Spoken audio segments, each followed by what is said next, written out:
Hello, everybody. Back again, back in the saddle again after a couple days away since I had my webcam conk out on me, but I have bit the bullet and got a new webcam. So we're going to try this setup. It's obviously with a different webcam. Everything's a little bit differently now, so I'm going to have to figure out the best way to figure this thing out and see what we've got.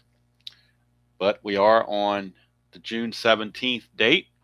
Hello, Kenyon. This is an experiment, Kenyon. So if it doesn't look all right, we'll tweak it some more. But right now we're at June 17th, 1987. Game number 438 on the replay. I did play a game previous to this that I did recorded between the Yankees and the Orioles, and I kind of like the way that turned out, so I'm going to probably put that on later. But we're going to try this here. We're at Cleveland Stadium, Municipal Stadium. Singles are 1 to 11 for both. Home runs 1 to 8 for left, 1 to 11 for right. And the starting pitchers for today's game, Roger Clemens and Tom Candiotti for the Cleveland Indians. Red Sox come to the game 24 and 39. Cleveland comes in 23 and 39. So obviously not a stellar matchup, but it's on the schedule. If it's on the schedule, we need to play it.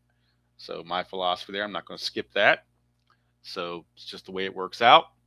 I do notice that, and actually when I did the Yankee game, without giving the score away, I did score it on this kind of score sheet vertically. So I don't know how that's going to turn out. I don't know how going back to this is going to turn out. Hopefully it will. Hopefully it will. I don't know. Hello, Ugo, I guess that's how you pronounce it. Hello, Tribe fan. So like I said, I bit the bullet. It pained me in my wallet to go out and another webcam, but I did. So we'll see how it turns out. I do have the game up on the Strat-O-Matic computer, obviously, so I'll be able to give the numbers and everything as I have done in the past. Tom Candiotti on the real season was 7 and 18. In fact, I'll bring this up a little bit higher. You know what I'm going to do? This thing came, as fancy it is, with the remote control. So just temporarily, I'm going to zoom in on Candiotti's card so you can see what his real numbers were. Maybe easier for you to see. I don't know. Those are his real life numbers. I know sometimes from up above it's hard, especially with this blue background that they have.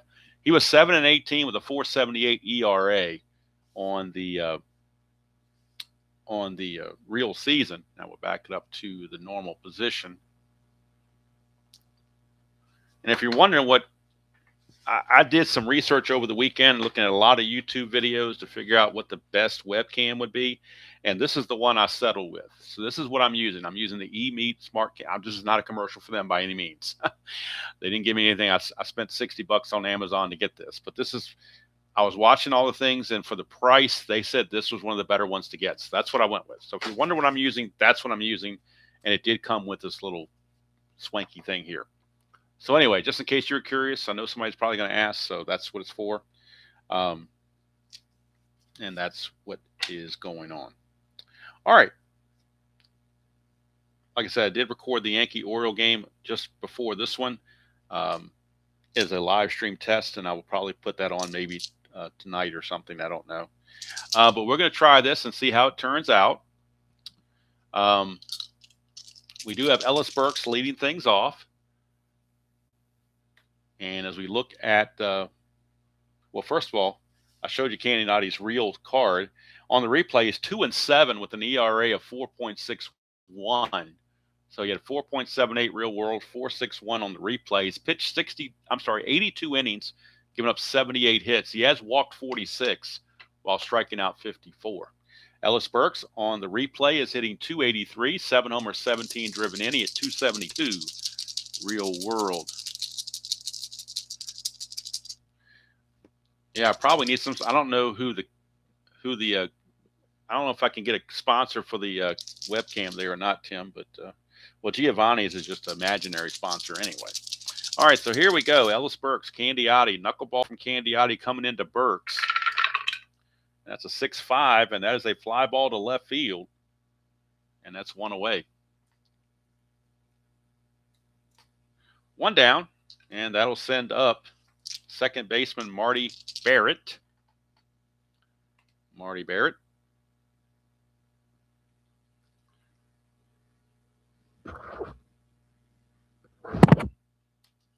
Barrett on the replay hitting 316, no homers, 15 driven in. He hit 293 real world.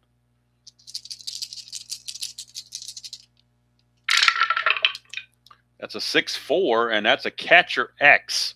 So we're looking at Chris Bando. He's a 2E2. It's Chris Bando. 2E2. And I'm trying to get this in because we got major thunderstorms coming through here later. Tornado warnings, all that stuff. So I want to make sure I don't lose power. I'm doing this in this window where I know we got power. Let's see here. So it was a 2E2 for Bando. That's a 4. So a catcher, 2 and a 4 is a W/G, but with nobody on base, it would simply be a ground out. That's a 12. He is an E2, and E2, the only errors are 3, 17, and 18. So it's a good play. 2-3 on the put out as Bando throws out Marty Barrett. 2 down for Wade Boggs. Boggs hitting 360 on the replay. 12 homers, 32 driven in. He had 363 real world. 6-11 for Candiotti. He's a ground ball first base X. We're looking at Joe Carter. He's a 3E24. 3E24 at first base. We go to the first baseman here. 3-15. 3 and a 15. Where are you? Here you go. 3 and a 15 is a G1. That's a 12, and he's an E24 at first base. And there's a 12 right there. E24 for Carter has 11, 12, 13, 14 all in a row. And that 12 is an error. So Joe Carter will boot it. E3. And Boggs will reach on the 2-out error. Boggs no threat to run. That'll bring up Jim Rice, left fielder. Rice on the replay hitting 277, 4 homers, 26 driven in. And, oh, by the way, he's hitting 277 on the real world season. So here's Rice. 2-6 for Rice. He struck him out. First strikeout for Candiotti. And that'll end the inning. So we go to the bottom of the first. And that'll send up Roger Clemens. Clemens, 20-9 with a 297 earned run average on the real season.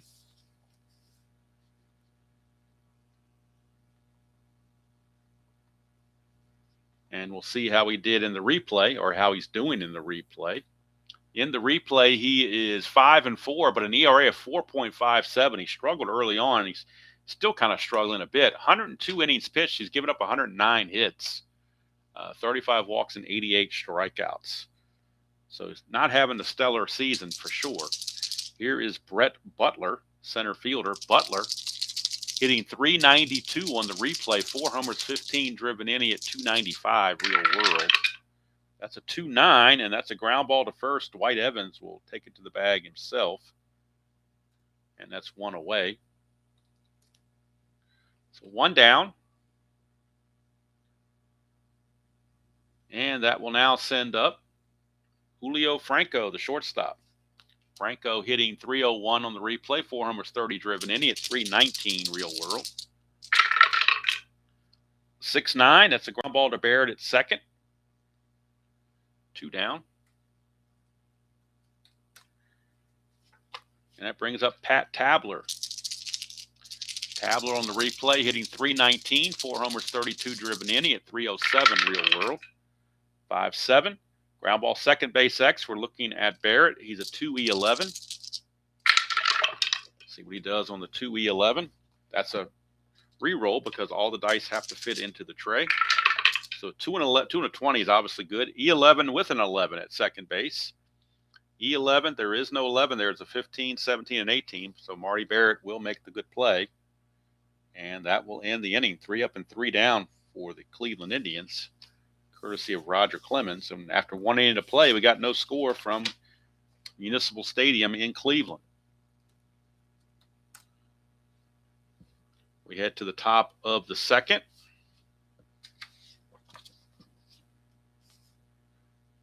And Don Baylor will lead it off for the Red Sox. Baylor hitting 240 on the replay, 6 homers, 31 driven in. He hit 245 in the real season. 3-6 for Baylor. That's a ground ball to short, and Franco will take care of it. 1 away for Dewey Evans. Evans hitting 347 on the replay, 13 homers, 44 driven in. He hit 305 real world. 6-7 off of Candiotti is a ground ball shortstop X. We're looking at Franco. 2E26 for Franco. 2 and a 17 is good all day long. E26, and that is a 14 for shortstop. E26, there's a 12, 17 and 18, but no 14. So Franco up to the task. Takes care of the first 2 outs, and we go to Mike Greenwell, right fielder.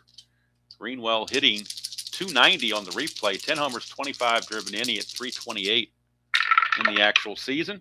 410, that's a ballpark single check. It's a 1 to an 11, but that's a 13, so we're going to keep that pop up to short, and that will end the inning. So Candiotti 1, 2, 3 on the Red Sox. We go to the bottom of the second. Still 0-0. And Mr. Joe Carter will lead it off for the Tribe. Carter is hitting 185 on the replay, 10 homers, 23 driven in. He had 264 real world. He is the ultimate underperformer in this replay.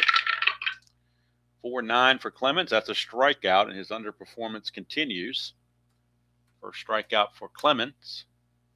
And that'll send up Mel Hall. Hall hitting 274, 7 homers, 22 driven in. He had 280 real world. That's a 5-6 to the lefty, and that's another strikeout. It's a back-to-back Ks for Roger Clemens.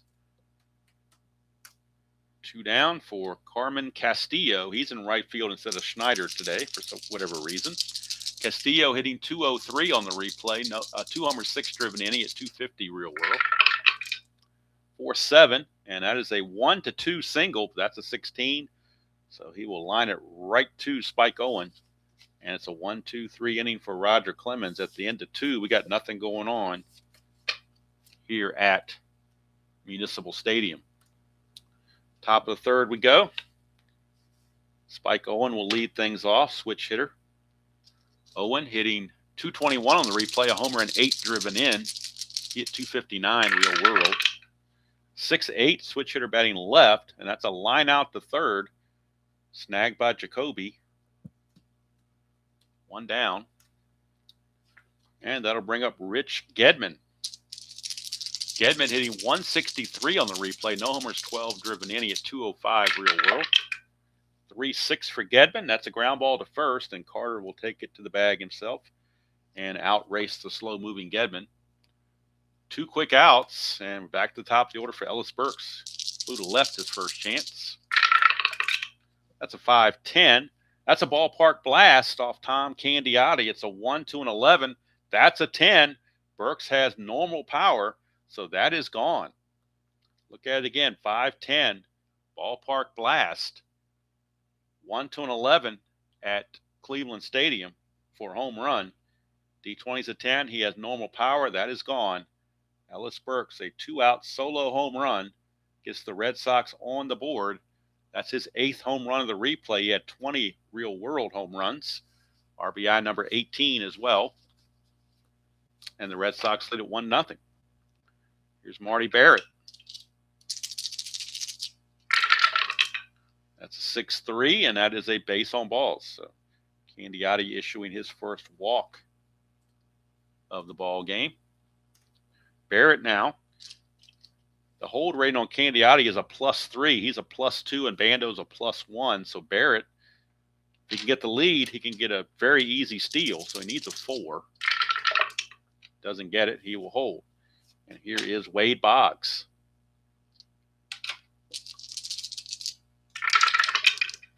$2-9 for Boggs. He's going to ground it to second. And easy play for Bernazard will end the inning, but the Red Sox break through. Home run from Burks, and they lead it 1-0. We go to the bottom of the third. Bottom of the order for the Tribe, it'll be Bernazard, Jacoby, and Bando. Bernazard's hitting 241, 7 homers, 31 driven in. He hit 250 real world.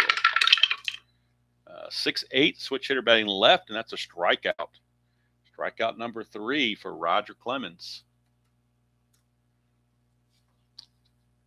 And I would like to get a little closer to the cards, but it's kind of hard to do that. Got to fit the dice tray in, and I don't want to cut so much off the score sheet, so I'm trying to find a happy medium where you can hopefully see the cards okay and still see most of the score sheet. Here's Jacoby hitting 335, 12 homers, 38 driven in. He hit 300 even on the real season. 6'10", and that's a fly ball center field X. Don't know if that got cut off or not. Fly ball center field X on the 6'10", and that is going to be Burks. He's a 2E5. 2E5 for Burks. 2 and a 6. No problem there, I wouldn't think. 2 and a 6 is an F2. That is an 11, and he's an E5. That shouldn't be any problem at all. Nope, 16, 17, 18, and a 4 are the only errors there. So Burks makes the catch. Jacoby retired. 2 up, 2 down for Chris Bando. Catcher. Bando on the replay hitting an even 200 and 100 at bats. He's got 20 hits and 100 at bats, a homer and 13 driven in. He hit 218 real world and 211 at bats. 5-5 switch hitter. That's a fly ball to Jim Rice in left field. Another 1-2-3 inning for Clemens. He played 3 complete at Cleveland Stadium. It's 1-0 Red Sox on the home run from Ellis Burks. Candiotti. Back out. Let me see if I can maneuver some things here for you. Push this over here a little bit better so we can see some more, hopefully. Here's Rice. 5-10, and that's a ballpark blast again, but that's a 15, so this time he catches a break. The exact same roll. 5-10 cost him a home run against Burks, but against Rice, the D20, a higher number, so it took that away. Here's Don Baylor. 4-11. That's a fly ball left field X. Left fielder is Hall. He's a 3E4. 3 and a 5. That's going to be interesting. That might drop. 3 and a 5 is going to drop for a single. And that's a 12. He's an E4. I don't think that's an issue. No, it's not. But it is going to be a single for Don Baylor. He's on first base. Not much of a threat to run, so he won't be held. And here is Mr. Dwight Evans. If I got too much light, I might try to dim this just a hair. I don't even know if I can or not. Maybe we'll go with that. All right, here is Evans. 6-5, and that's a fly ball to left field. 2 down. 2 away from Mike Greenwell.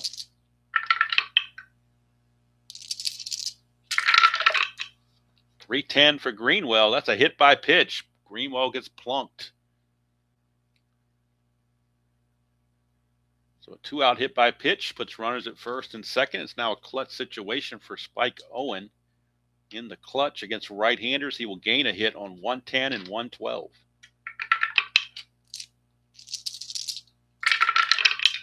.68 switch hitter.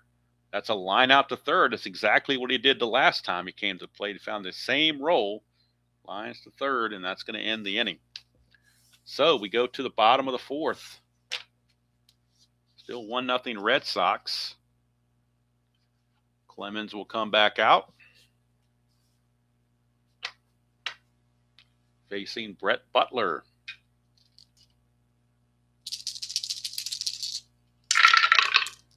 6-8. That's a strikeout for Clemens. Strikeout number 4. Butler is retired. Here is Franco. 6-7, and that's a ground ball shortstop X. We're looking at Spike Owen. 3E17 for Owen. 3 and 16. He'll get to that. E17, and that's a 13 at shortstop. E17, there's a 15, 16, and 17 there, but no 13. So Spike Owen will make the play. 2 down for Pat Tabler, designated hitter for the Tribe. 3-3, and that's a ground ball to Boggs at third base. And nothing doing for Cleveland here in the 4th. We go to the 5th, still 1-0.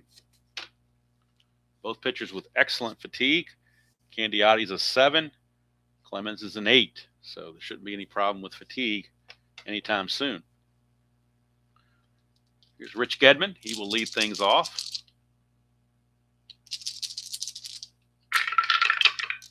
2-9 for Gedman, and that's a 1-16 single. That's a 4. Base hit, Rich Gedman.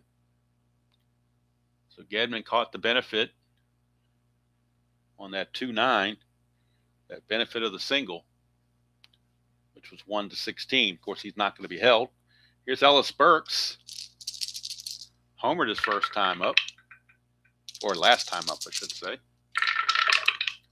5-4, and that is a chance for a home run again. 5-4, 1-18 is a home run, but that's a 20, so he'll settle with the double in air quotes. 19-20 is a double, 1-18 is a home run, double die is a 20. So that is a double for Ellis Burks, but as slow as Gedman runs, they don't want to take any chances. They're going to hold him at third base. So second and third, nobody out. And Marty Barrett, your batter. And with Clemens on the mound, the infield's going to play in. They know they're not going to get a whole lot of runs off of Clemens. All right, hold on, folks. I got a call coming in. I have to take.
Sorry about that, but I had to take that call. I had no choice. When the missus calls, you got to answer. You know, can't let that one go. So she just called to tell me she's coming home from work because I guess with the pending storms and everything, they're not that busy. So I guess they're sending them home early. So she just called to let me know that. So anyway, what we have now is Marty Barrett up. Let's get focused back on what's going on here. Why is my thing black and white? That's weird. I must have hit something on the, you know what? I hit something on the little remote control that affected color, I think. I think it did. I don't know what it did. This is really weird. I don't know how it got black and white all of a sudden. I think the color is starting to come back a little bit, maybe. I don't even know. I got to look at the manual on this remote control because I don't know what all these buttons do. But somehow it got like, looks like it's a little bit of color back now, but it got black and white there for a little bit for whatever reason. All right, so we're going to keep going here. Infield is in. Infield is in. Like I said, the way Clemens is pitching, they just don't think a whole lot of runs are going to be scored, so the infield is in. We get a 3-10 for Marty Barrett with the infield in. That's a 1-7 single, but that's an 11. That's a line out to short, and that's going to keep everybody right where they are. So that was a benefit. And they will intentionally walk Wade Boggs with first base open and set up a double play for Jim Rice. If they can get Jim Rice to hit into a double play, they can get out of the inning. Hello, TJ.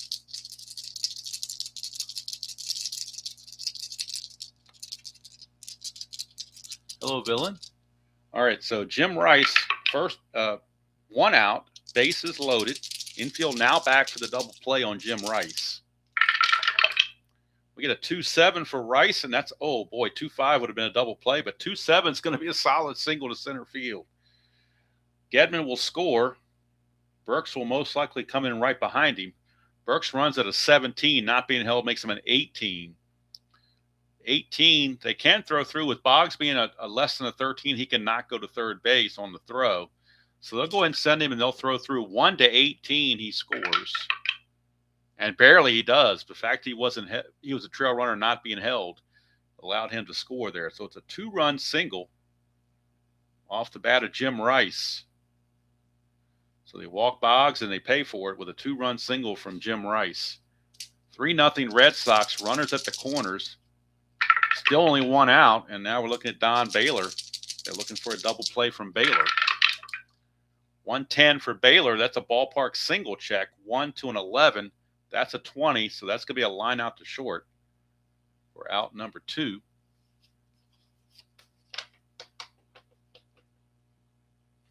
And here's Dwight Evans. Clutch situation for Evans, and in the clutch, he gains a hit, 210. Thought about trying one of these things like Tenacious Earl did when he played, where he would leave the pitcher card there and just hold the batter card up when it's their time to bat. I don't know if that would be better or not. I kind of tend to like to just leave him alone. So we'll try, see how it does. Evans in the clutch. And he gains a hit on 210 in the clutch. That's a 5-8, and that's a strikeout for Candiotti. There is a dot, but he is not tired on that 5-8. That dot is not coming to play. He will get the strikeout. Red Sox do get 2 on the board. Take a 3-0 lead.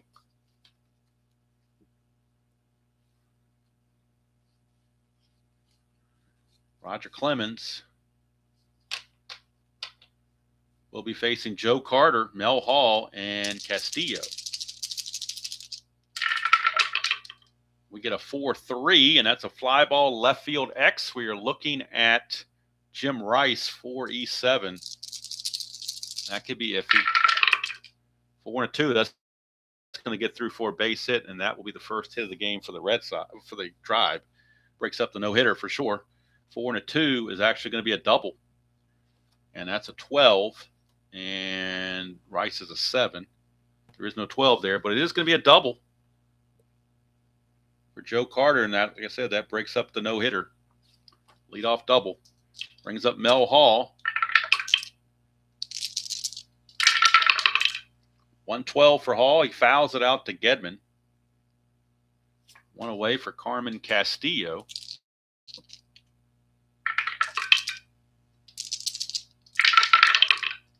(6-4). That's a ground ball third base X. We're looking at Boggs. 2E16 for Boggs. 2 and an E16. 2 and a 15. Runner at second. 2 and a 15 is a G1. Runner's going to have to hold. That's a 14, and Boggs is an E16 at third base. E6, there's a 14 right there, so Wade Boggs just booted it. Right there on the E16, you got a 14 sitting right there at third base. So E5 on Boggs. And that will put runners at the corners with only 1 out. Clemens not too happy about that. Wondering why Boggs can't make a play. But he couldn't. And that brings up Bernazard. Runners at the corners and 1 out. Infield back for the double play. They are not holding Castillo on. Switch hitter Bernazard is up. Whoa, we got hop and dice. We're going to re-roll that. 3-8 for Bernazard, and that's a ground ball shortstop A, and that's a Giovanni's Tailor Shop tailor-made double play. 6-4-3 to end the inning and keep the shutout going for Clemens. Giovanni's Tailor Shop in Lemoyne, Pennsylvania. Unofficial sponsor of the channel, but official sponsor of the 6-4-3 double play, the tailor-made double play off the 3-8, which was the ground ball shortstop A. I'll give you a close-up view. 3-8 ground ball shortstop A. That is the Giovanni's Tailor Shop tailor-made double play of the game. We go to the 6th. Still 3-0 favor of the Red Sox. Mike Greenwell steps to the plate.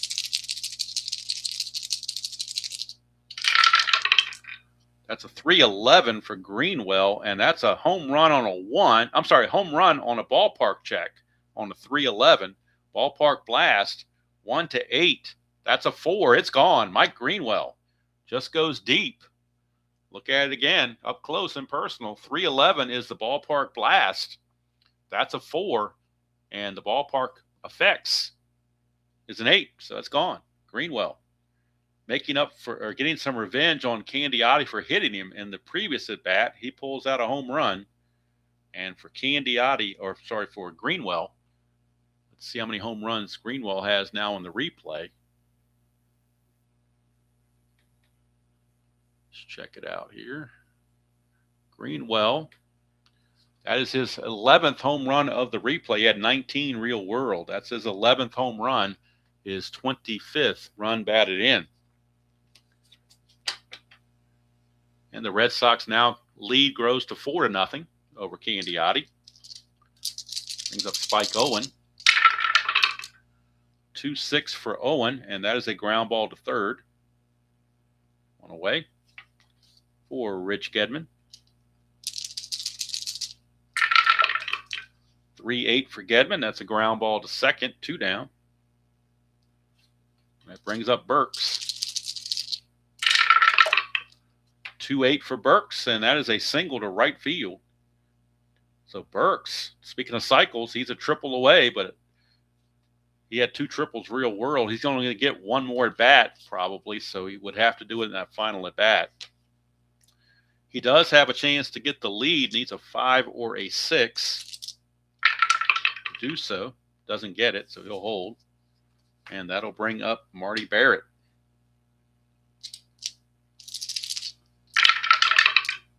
2-3 for Barrett is a fly to center field, hauled in by Butler. But the home run from Greenwell pads the lead further. It is now 4-0 Red Sox.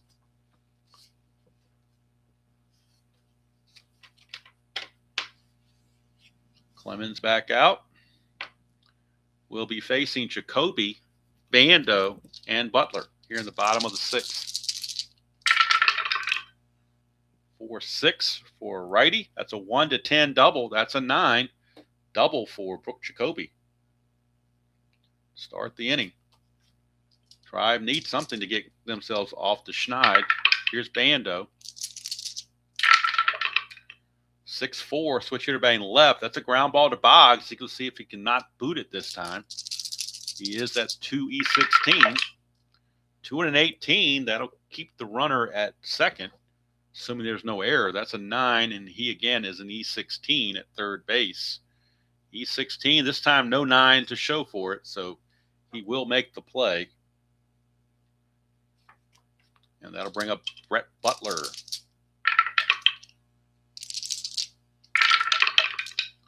2-8 for Butler, and that is a single to center. There's an anti-clutch, but there are not 2 outs, so it doesn't come into play. It's a single to center field. And down 4-0, they're going to hold Jacoby at third base. But now Butler could think about it's a 0 hold for Clemens and the catcher Gedman. So if you got the lead, it'll only be a 1-15. You're down 4-0. I don't think you want to run yourself out of an inning. So they will hold him there and see if Julio Franco in the clutch. Look at this. He loses 3 straight hits. Look at that. Let's get a close-up of Julio Franco's card. Against right-handers in the clutch, 1-8, 1-9, and 1-10, all hits or taken away. Also 310. So Franco in a clutch situation, but maybe he comes through and misses those results. We shall see. 310. And the 310 was one of those anti-clutches. There he hit it. 310, anti-clutch. It's not going to be a single. He will not pass go. He will not collect $200. He will pop it up to short, and the inning is over. So Julio Franco's anti-clutch comes back to bite him. We go to the 7th, and this is the fatigue inning for Candiotti. See how long he can go without giving up any more runs. Here's Boggs. 6-6 to the lefty, 1-14 is a single. That's a 6, base hit for Boggs. Cleveland bullpen starting to stir. So look down there at bullpen. Let's look and see who's got the most energy left, who's been used the least. Don't want to overwork anybody. Huseman's been overworked pretty much. A lot of them been overworked. Actually, the only guy that's got really good rep, well, I think he pitched a couple innings last game. They're going to have Mike Armstrong loosening in the bullpen. That's who they're going to have. He's loosening in back of Candiotti. So Baylor is your batter.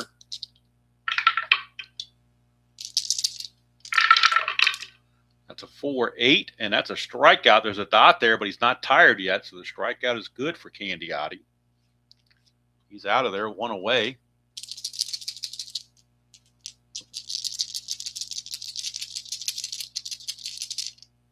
You know what? Midlife, I think, you are correct. You are correct, Midlife. I'm not scoring this on the computer, and that's what threw me off. You are absolutely correct. So thank you for catching that. There were only 2 outs. So we're going to, I don't know why this thing wants to act up. My correction tape doesn't want to do what it's supposed to do, apparently. If I can get this to work right or not, I might have to go to another correction tape. You know what? I'll leave it there just in case he singles in the other inning. But yeah, we're gonna rewind here. Thank you for catching that. There were only 2 outs. You are absolutely correct. Absolutely positively correct. But I'm not scoring the game on the computer because it's too much trouble going back and forth on this new setup, and I want to make sure I get the setup right, or at least halfway decent. So yes, Franco, Franco, we have to give him credit for the hit, because that was a hit that was taken away thinking there were 2 outs in a clutch situation. So now we're all messed up, and I can't get this correction tape to. This is what happened when you go live. If I was recording this, I could pause it and not have to worry about it. But now it's a mess because my correction tape won't do what it's supposed to do. I don't know if I can get it fixed or not. What happens when you buy cheap correction tape, or cheap anything for that matter? I don't know if I can get this stuff to. I can't get it to do anything. It won't do a thing. So if I look back at the result from Julio Franco, because we got to really rewind this now, because the result was a 310. That was the anti-clutch, which should not have been an anti-clutch. It should have been a base hit. So that's a base hit right there. And it was 2 stars. So it does score. Well, it didn't matter. 1 star would have scored Jacoby. And it moves Butler to 3rd. So now runners are at the corners with only 1 out. Thank you, Midlife, for catching that. Thank you for catching that. Unfortunately, correction tape is screwed up on me, so I can't clean up my score sheet the way I'd want. All right, here's Tabler. Runners at the corners. Franco. Man, if he can get it, he's going to try for the lead. 2 through 5 gets him the lead.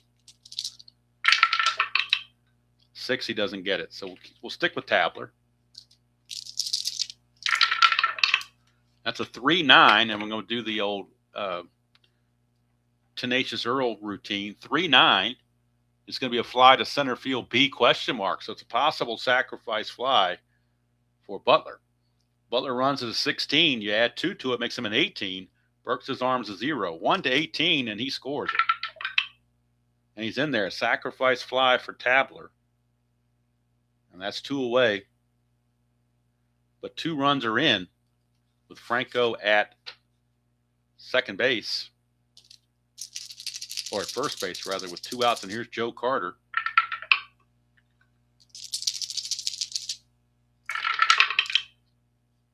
Joe Carter 6-9 on Clemens is a ground ball to second, and that's going to end the inning.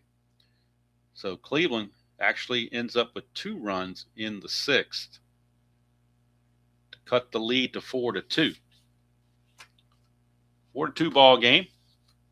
Now Candiotti will come out and face Boggs, Rice, and Baylor in the 7th.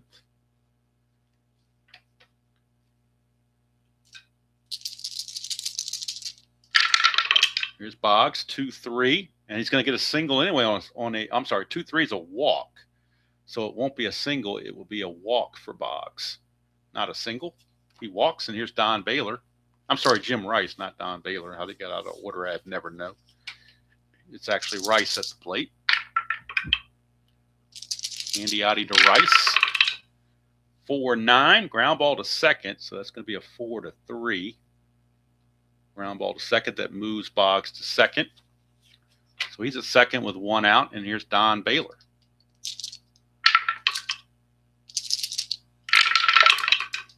"5-8, and that's a strikeout for Candiotti. He's not tired yet, so the dot doesn't come into play. Strikeout for Candiotti. 2 down for Dewey Evans in a clutch situation, as there are officially 2 outs. 6-4 for Candiotti. He's a catcher, actually. Looking at Bando. 2-2 for Bando. 2-2 for Mr. Bando. 2 and an 8 as a catcher. P/F, possible pass ball, maybe. That's a total of 8, and he is an E2. There is no 8 there. P/F, we are looking for the wild pitch rating of the pitcher to determine if a pass ball has occurred. His wild pitch rating is a 13. So 1 to 13, we got a pass ball. And we do. So it's a pass ball on Bando. That'll move Boggs to third base now with 2 outs for Dwight Evans.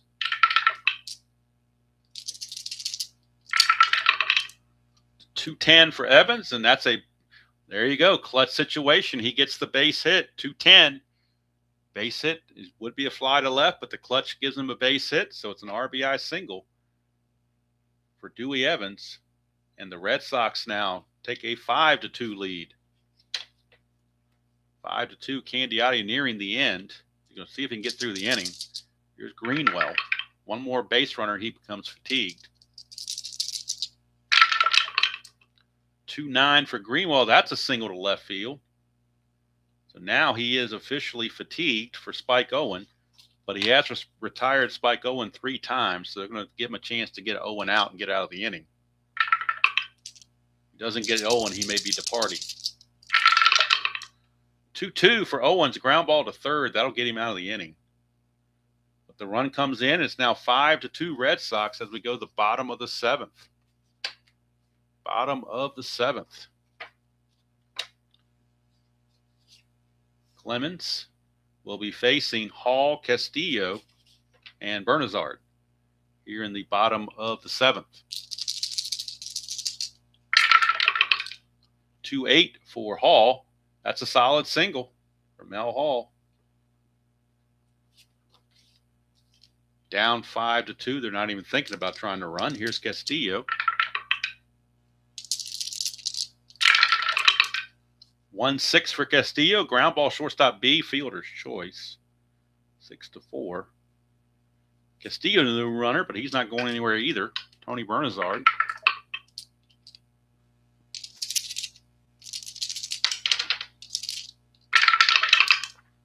6-6. Switch hitter is a strikeout for Clemens. 2 down, and here comes Jacoby.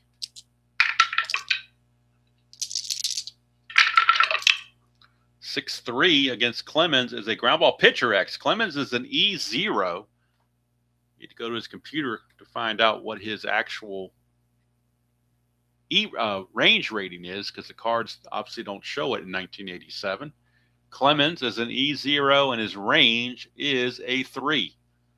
So we'll roll to make sure we don't get a rare play. And we don't. So he's an E0 with the 3. So as a 3, he basically needs 4 or higher to make the play. And he does. So it's good play for Clemens. That will end the inning. We go to the 8th inning with the score still Boston 5 and Cleveland 2. And that's it for Candiotti. His day is done. He's going to go 7 innings. And he will depart. And Mike Armstrong will be your new pitcher for Cleveland. And he'll be facing Gedman, Burks, and Barrett. See what Armstrong has done on the replay.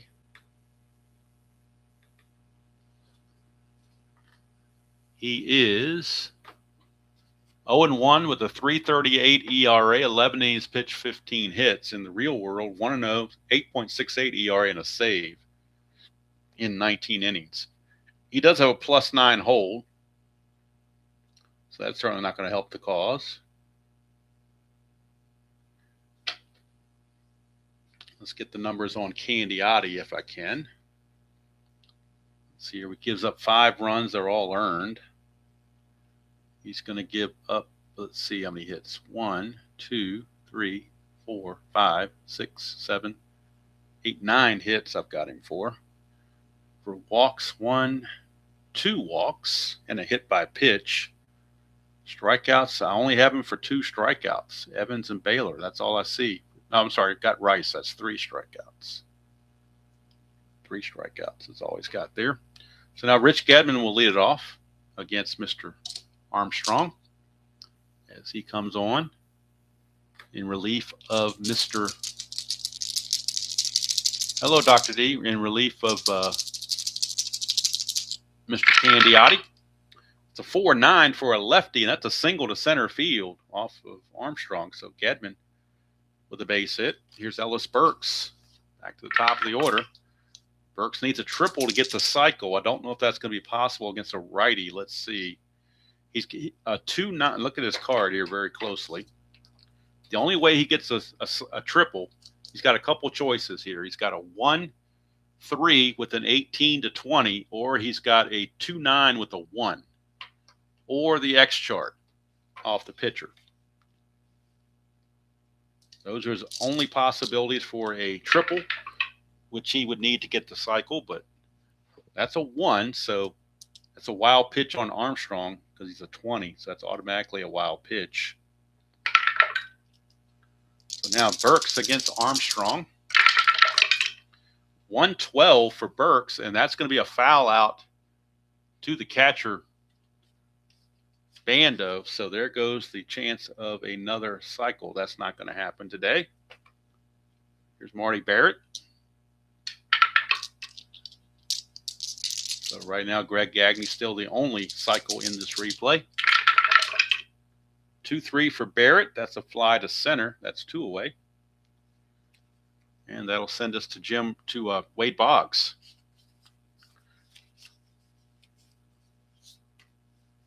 Two outs for Boggs with Gedman at second base in a clutch situation. We get a 6-5, and that's a ground ball to third. Jacoby is there. And Armstrong pitches a scoreless 8th. Go to the bottom of the 8th. This is the fatigue inning for Roger Clemens. And he's going to face Bando, Butler, and Franco, but they will pinch hit for Bando. We're in the point now where pinch hitting is definitely allowed. So we're going to our bench for Cleveland. Rick Dempsey will come in and catch in the top of the 9th. They will go to, well, they only got one lefty off the bench, and that's Doug Frobel. Not very good, unfortunately, for Cleveland, but he might be the guy that you would think the manager would go to. Yeah, they're gonna go with Frobel. So Frobel will pinch hit, and then Dempsey will take over behind the plate. So Doug Frobel, the left-hander,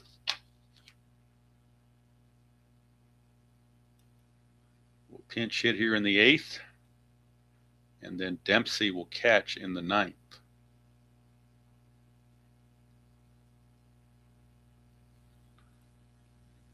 All right, so Clemens going to lead it off here against Frobel. See what he can do.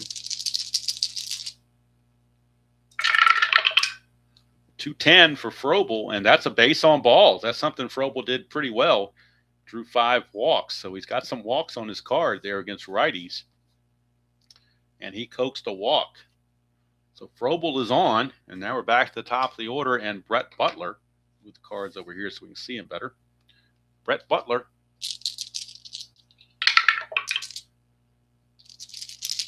Butler is 1 for 3. That's a 4-6, and that's a 1-16 single. That is a 16 right on the button. How do you like that?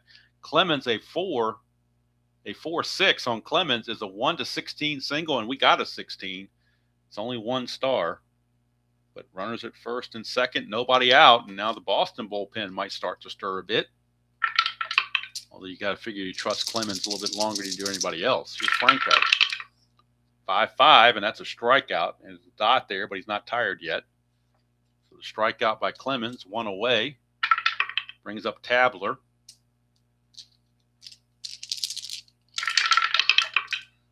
4-9, and that's a strikeout. Again, dot there, but he's not tired yet, so the strikeout stands. And we're up to Joe Carter. First and second, 2 outs, a clutch situation for Carter. 1-9 for Carter, and it would. And how do you like this? This time I'm confirming there are 2 outs already. 1-9 is a clutch base hit single taken away from Joe Carter. So Joe Carter fails in the clutch. He will pop it to short, and that's going to do it for the Tribe. We go to the 9th. Still 5-2 Boston. Armstrong will be facing Rice, Baylor, and Evans. Rice, Baylor, and Evans for the Red Sox.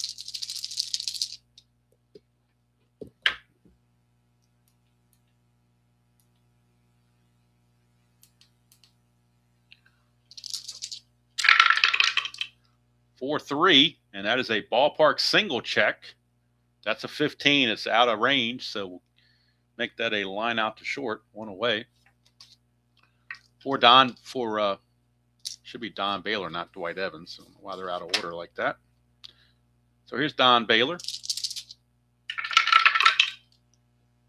4-4, and that's a catcher X. The new catcher is Rick Dempsey. And we'll check his defensive numbers. Rick Dempsey is a 3-E-13. 3-E-13, but nobody's on base. There's no pass ball chances or anything like that. Ooh, 3 and a 2, though. That's interesting. That could be a base hit. 3 and a 2. Nope, it's a W/G, so he'll get the ground out. You can see here on the 3-2, it is a W/G. That is a 13, and we said that Dempsey was a E13. So it's a 13 and a 13 for a catcher. Somehow he avoided the error. 4, 6, 15, 16, 17, 3, and 18 are errors. 13 is not. So that's a ground out. And Dempsey will make the play. So it wasn't easy, but he made the play. And now Dwight Evans is your batter with 2 outs. And the base is clear. 4-7, and that's an in-home run chance, 1-5. That's a 4. It's gone. He's got normal power. There it is. Dwight Evans, a coup de grace right here.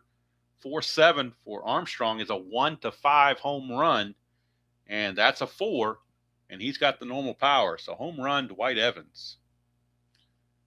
And that's going to pretty much, especially with Clemens pitching, going to pretty much probably put this thing away. So for Evans, on the replay, that is going to be home run number 14 for him. He had 34 real world. It's now 6-2 Red Sox. Hello, Mr. RJL. Trying to get this game in before these severe thunderstorms come into play, which is going to be very shortly.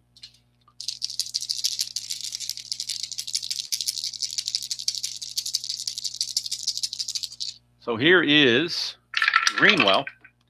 2-9 for Greenwell. He's single. So, but they're not going to bring in another relief pitcher. This is Armstrong's game to mop up, if nothing else. Here's Spike Owen.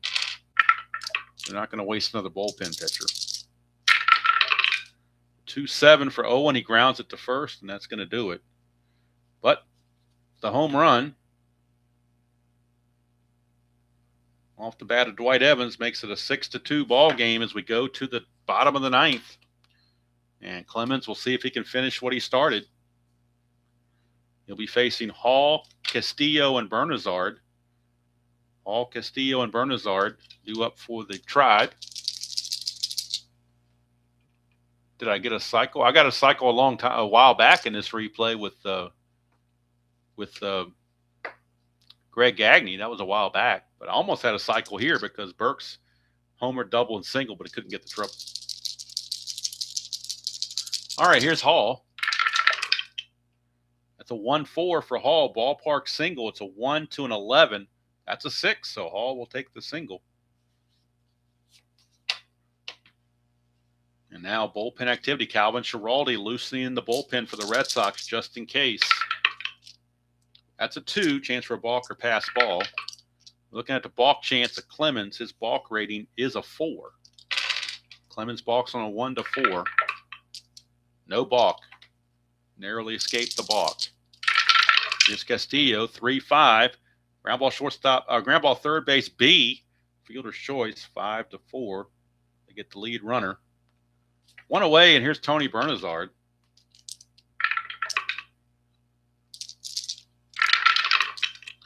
.48 on Clemens is a strikeout. There's a dot, but he's not tired yet. Strikeout is good. And here's Jacoby, last chance for the Tribe.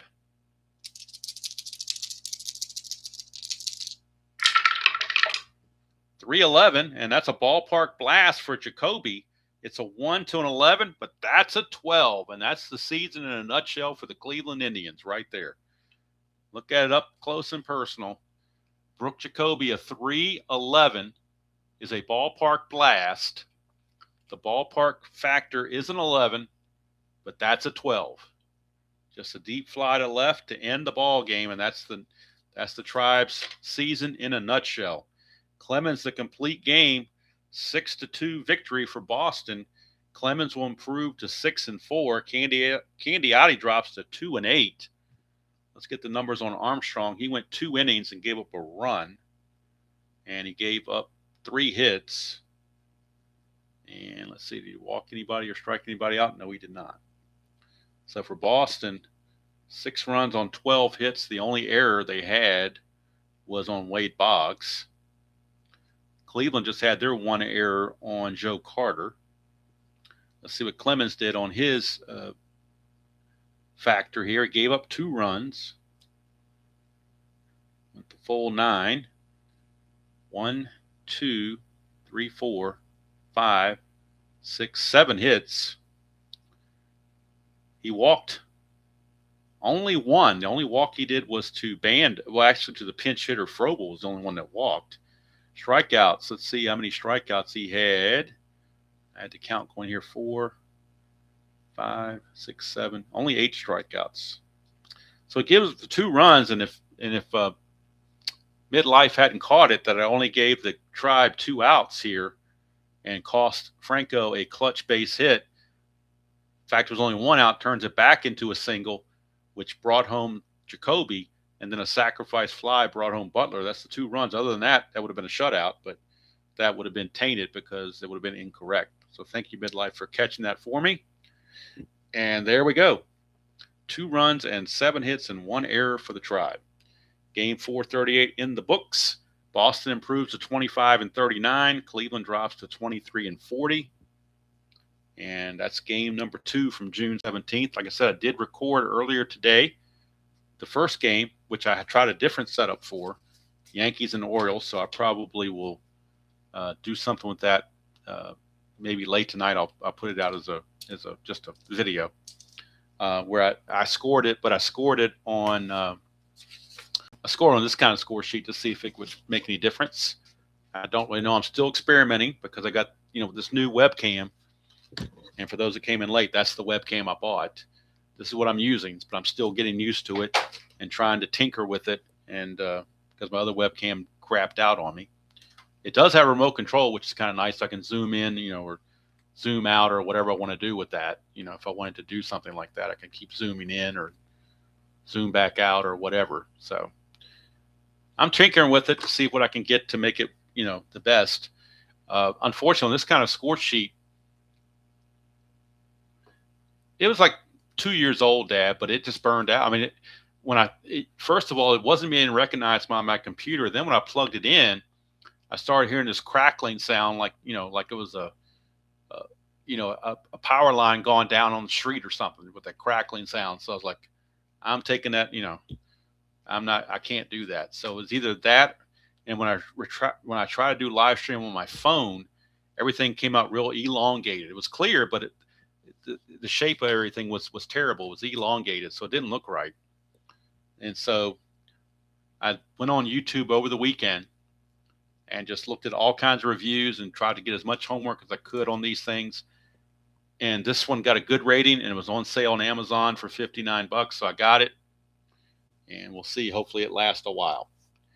But anyway, that's going to do it from here. Hope you enjoyed that presentation of Strat-O-Matic 1987. I believe, let me look at the next game on the schedule, because usually I try to go east to west as much as possible.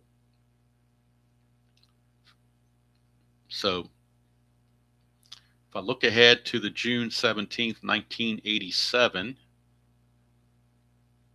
June 17th, 1987, and we'll see who the next game on the schedule is. We've done Yankees, Baltimore, and we've done Cleveland, Boston. So the next game, if we try to go east to west, well, it's actually going to be, and I probably should have went this game earlier. Next game is tomorrow, assuming I'm back on my normal 9 o'clock slot, will be Detroit at Toronto. Probably should have played that one now. I didn't think about it because Toronto's obviously further east than Cleveland is. It kind of got out of order. But it will be Detroit at Toronto. It'll be Frank Tanana against Jim Clancy from Exhibition Stadium in Toronto. Detroit won that game 3-2 real world. But that'll be the game tomorrow. And I'm going to try to get back on a regular 9 o'clock schedule if I can. So anyway, and also we'll have an announcement because I am altering my NBC Game of the Week that I originally had scheduled for Fall Classic 1989. That is now changed, and I will announce that change shortly of what that's going to be. But it will not be Fall Classic 1989, so it will be something else. But I will, when I'm able to show that, I will. So until next time, enjoy playing whatever game you choose to play, however you choose to play it, and we'll see you all, assuming that the tornado doesn't blow us away, we'll see you all tomorrow at 9 o'clock. Good night, everybody.